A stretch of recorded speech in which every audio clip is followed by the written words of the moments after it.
Hello everyone, আমি পূজা। So আজকের ব্লগটা হলো রাম ঠাকুর মন্দির নিয়ে। এই মন্দিরটা উদয়পুরেতে অবস্থিত। মন্দিরটা এতটা সুন্দর কি বলবো, বললেই কম হবে। দেন আমি চলে গেলাম ভেতরে গিয়ে দেখছিলাম পরিবেশটা অনেকটা শান্ত, যে জিনিসটা আমি খুব পছন্দ করি।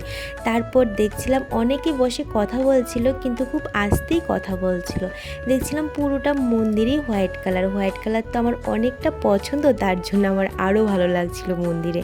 দেন আমি চলে গেলাম ঠাকুর দর্শনের জন্য। গুরুদেবকে দেখছিলাম যে অনেকটা সুন্দর করে সাজিয়ে রেখেছে, সিংহাসনটা তো অনেকটাই সুন্দর, পাশের খাটটা না আরও সুন্দর। তারপর আমি গুরুদেবকে প্রণাম করে চারদিকটা দেখছিলাম। আমার অনেকটাই ভালো লাগছিল, চারদিকে ঘুরে ঘুরে দেখছিলাম, কাজগুলো দেখছিলাম, অনেকটা সুন্দর করে গুরুদেবের মন্দিরটা সাজিয়েছে। তারপর দেখছিলাম চারদিকটাতে তুলসী গাছ লাগিয়ে রেখেছে, অনেকটা শান্ত পরিবেশ। তোমরা চাইলে তোমরাও যেতে পারো। সবাই টাটা, দেখা হচ্ছে নেক্সট ব্লগে।